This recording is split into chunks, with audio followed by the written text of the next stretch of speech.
আসসালামু আলাইকুম। মাত্র 4টা অধ্যায়। এই 4টা অধ্যায় থেকে আমরা 7 থেকে 8টা করে সৃজনশীল প্রশ্ন করব এবং এমসিকিউ আমরা করব হচ্ছে 150 থেকে 200টা। সংক্ষিপ্ত প্রশ্নগুলো দিয়ে দিচ্ছি। এখন তোমাকে তো বিজিএসে প্রফেসর হওয়ার দরকার নাই। তুমি 5টা প্রশ্ন খুব ভালো মতো করে উত্তর করতে পারতেছো কিনা, এক। আর 2 হচ্ছে 30টা এমসিকিউ আমি করতে পারি কিনা। পাশাপাশি হচ্ছে সংক্ষিপ্ত প্রশ্নগুলো সঠিকভাবে উত্তর করে আসতে পারি কিনা। আমি এখন 4টা অধ্যায় করে করব না 5টা অধ্যায় করে করবো, এটা তো আমার ব্যাপার। এক্সামে খাতায় আমি যেটা লিখবো সেটাই তো আমি পাবো, রাইট? তাহলে আমাকে স্মার্টলি পড়তে হবে।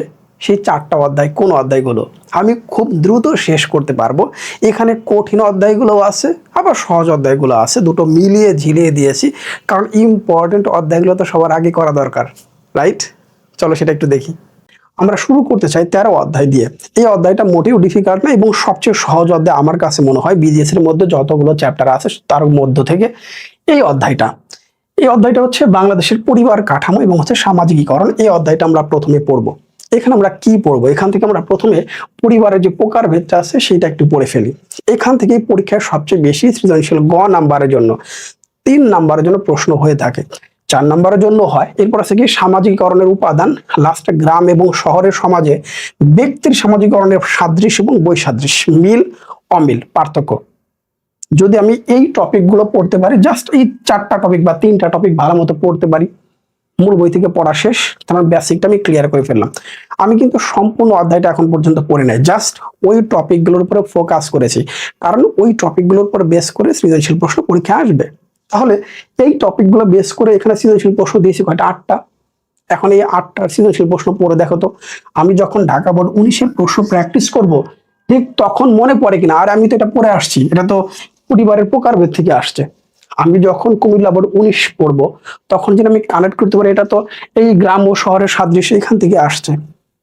এই যে বুঝতে পারা, এই যে কানেক্ট করা, আমি যেটা পড়ে আসি তার সাথে সামঞ্জস্য করা, এটাই হচ্ছে মূলত কমন, এটাই হচ্ছে সাকসেস।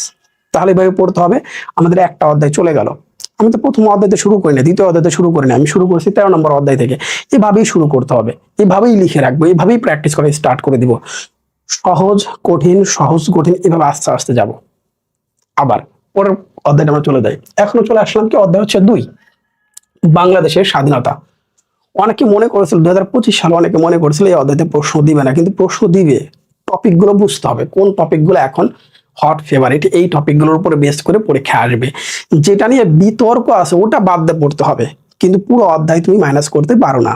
দেখো এখানে শুরুতে কি দেওয়া আছে, মুক্তিযুদ্ধে ছাত্র সমাজ, নারী, গণমাধ্যমের ভূমিকা। এটা সবসময় পরীক্ষায় থাকে। 3টা টপিক বলে দিয়েছে, একটা ছাত্র সমাজ, নারী এবং গণমাধ্যমের ভূমিকা, এইটা নিয়ে পরীক্ষায় আসে।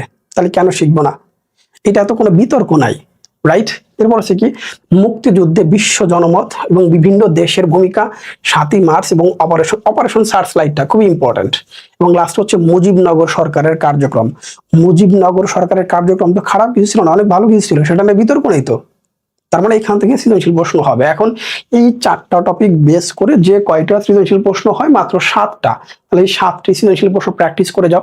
দেখো 25 সালের কোশ্চেনটা বেশি, কারণ আগের প্রশ্নগুলো নিয়ে ওই যে বললাম সরকার দলীয়করণ কিছু কথাগুলো ছিল, সেটা তাদের ব্যাপার, ডোন্ট নো।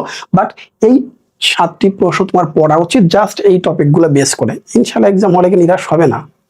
2টো অধ্যায় হয়ে গেল, এবার আসি পড়ার একটা অধ্যায়। অধ্যায় হচ্ছে 3, সৌরজগৎ এবং হচ্ছে ভূমণ্ডল। এই অধ্যায়টা অনেকের কাছে খুব ডিফিকাল্ট মনে হয়, হঠাৎ স্বাভাবিক, অনেক ইনফরমেশন জানতে হয়। দেখো এখানে বিভিন্ন স্থানের সময়ের পার্থক্য নির্ণয়, এটা অনেকে বের করতে পারে না। তুমি নিজেকে একটু প্রশ্ন করো তো, জাস্ট 10 মিনিট, আধা ঘন্টা বা 1 ঘন্টা প্রপারলি এটা নিয়ে রিসার্চ করো, বিভিন্ন কোশ্চেন গুলো প্র্যাকটিস করো। এই প্রথম টপিকের আলোকে আমরা এখানে অনেকগুলো প্রশ্ন সিলেক্ট করেছি, সেই প্রশ্নগুলো প্র্যাকটিস করে দেখো পারো কিনা। চেষ্টা করলে পারবে। ওই যে বোন আমি তো পারি না, পারবো না, তার মানে ওটা কখনই হবেই না।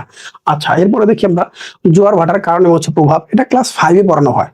ক্লাস 5-এ পড়ানো হয় জোয়ার ভাটার কারণ, কেন হয়, জোয়ার ভাটা কিভাবে হয়, এটা পড়ানো হয়। আচ্ছা, আগে ছিল, এখন আছে কিনা জানি না। বিভিন্ন স্থানে বিভিন্ন ঋতু হওয়ার কারণ, রাত দিন ছোট বড় হওয়ার কারণ, এবং হচ্ছে আমাদের পৃথিবী গ্রহ। এইটা সম্পর্কে বাকি যে টপিকগুলো আছে খুব বেশি ডিফিকাল্ট না, জাস্ট পড়তে হবে। ভূগোল পড়তেছি আমরা, ভূগোল পড়তেছি, এটা মনে হবে, ঠিক? তাহলে এই টপিকগুলো বেস করে সৃজনশীল প্রশ্ন হচ্ছে 8টা। আলহামদুলিল্লাহ, জাস্ট এই 8টি প্রশ্ন এই টপিকগুলোর উপরে বেস করে তৈরি করা হয়েছে। পড়ে ফেলো, দেখবা প্রশ্ন কারেক্ট হয়ে গেছে এক্সাম হলে গিয়ে, রাইট? আচ্ছা, আমরা যদি পরের অধ্যায়টা চলে আসি, সেই অধ্যায়টা হচ্ছে কি অধ্যায় 10, জাতীয় সম্পদ এবং হচ্ছে অর্থনৈতিক ব্যবস্থা। জাতীয় সম্পদ এবং অর্থনৈতিক ব্যবস্থা, এখানে কারণগুলো হচ্ছে সার্বভৌমত্ব। এই টপিকটা নিয়ে অনেকগুলো প্রশ্ন আমি দেখলাম বিভিন্ন বোর্ডে আসছে এবং প্রতি বছরে রিপিট হচ্ছে। ওকে, নেক্সট, নাগরিক হিসেবে রাষ্ট্রের প্রতি দায়িত্ব কর্তব্য খুবই সহজ একটা প্রসেস এবং হচ্ছে সুশাসনের জন্য আইনের প্রয়োজনীয়তা। এই তিনটা টপিক বেস করে সৃজনশীল প্রশ্ন হচ্ছে এখানে মাত্র 7টা। তাহলে কি বলেছিলাম, প্রত্যেকটা অধ্যায় থেকে 7 থেকে 8টা করে সৃজনশীল প্রশ্ন আমরা দিব। খুবই ইজি একটা কাজ। তারপরে দেখি আমরা কি আছে, আমরা চলে আসি এবার সংক্ষিপ্ত। তার মানে যে 4টা অধ্যায় নিয়ে আমরা কথা বললাম, জাস্ট ওই 4টা অধ্যায় পড়লে এখন হচ্ছে। বাকি অধ্যায়গুলো থেকে আমি সংক্ষিপ্ত প্রশ্নের জন্য যদি টেস্ট পেপার না থাকে সেক্ষেত্রে যে কাজটা করতে হবে, ওই অধ্যায়ের সৃজনশীল ক, সৃজনশীল কতে বলা হলো এইটা কাকে বলে, ওই টাইপের কোশ্চেনগুলো পড়বে। পাশাপাশি হচ্ছে সৃজনশীল খ সবগুলো পড়ে ফেলবে, দেখবে প্রশ্ন কমন চলে আসছে, 5টা কমন পেয়ে যাবে।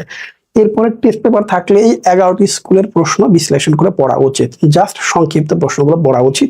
এই 11টি স্কুলে যেহেতু এই টপিকটা আমাদের কাছে হচ্ছে নতুন, ইনশাল্লাহ যেভাবেই পরীক্ষা আসুক না কেন তুমি কাঙ্ক্ষিত প্রশ্নগুলো কমন পেয়ে যাবে এখান থেকে।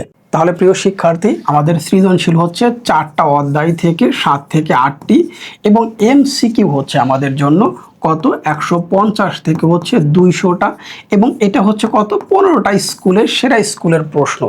পাশাপাশি আমরা যে কাজটা করব, যদি কোনো কারণ টেস্ট পেপার কিনা না হয়ে থাকে সেটা ইনস্ট্রাকশন আমি দিয়ে রেখেছি, ঠিক ওইভাবে পড়ে যাও, যেহেতু সময় একদমই কম। সো এইভাবে পড়ে ইনশাল্লাহ অনেক ভালো করবে। এইটার পিডিএফটা তোমরা এই ভিডিওর প্রথম কমেন্টেই পেয়ে যাবে।